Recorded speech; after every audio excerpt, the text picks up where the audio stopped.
Hello everybody and welcome to this breakdown video for hole number 9, par 5 in Master Division in the Celtic Cup Tournament. Video here is sponsored by Golf Clash and Playdemic.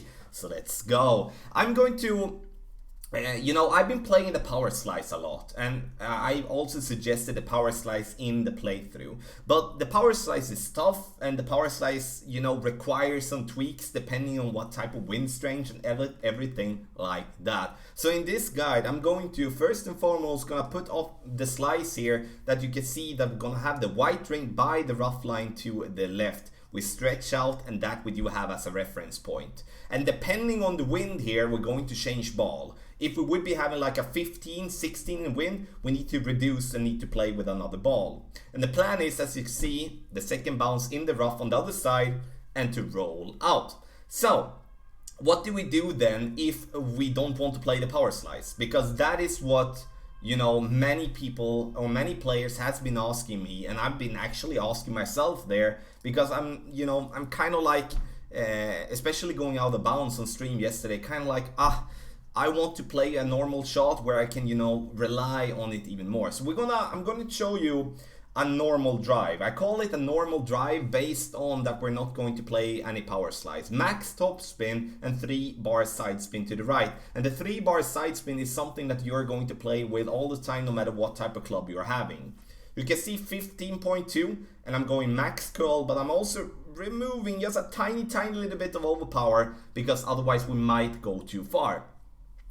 And here comes the tricky part, because all players does not have Apocalypse level 7. That's just how it is. And the thing that we can have in mind then is that if you do have an Apocalypse level 5 or level 6, I would suggest that you make sure that you're having as a minimum 15 miles per hour when you're taking that shot. And that could also require max overpower as well. You can go with max overpower. You will most likely be just before the rough line there. I'm gonna put up the video once again, and we're gonna take a look at it one more time. If I would be having a little bit stronger wind here, I would be removing a little bit of overpower, or like even more overpower.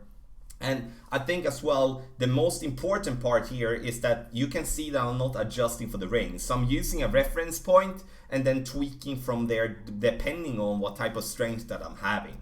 So in this case, 15 miles per hour, you can see that we hit the ball on the fairway. We do have room for a great left, we do have room for a great right, and once again, we just want to make sure that we are reaching over to the other side.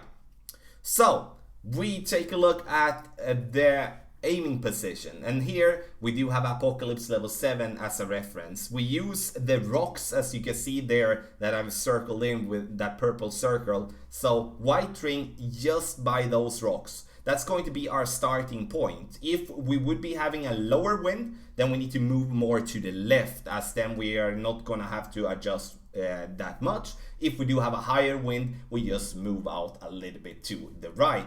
Not much, just minor tweaks. And the goal for you is to get a wind around 15. That's absolutely perfect.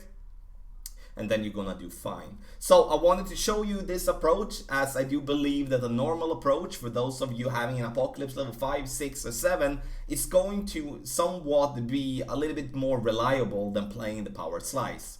Make sure that you comment in the comment section below if you do have any questions. So to just summarize, by the rocks with your landing position, max top spin, 3-bar side spin to the right, and we're going to try to get 15 in wind, and we tweak it from there. Thank you so much for watching. Video sponsored by Golf Clash and Playdemic. Good luck in the tournament.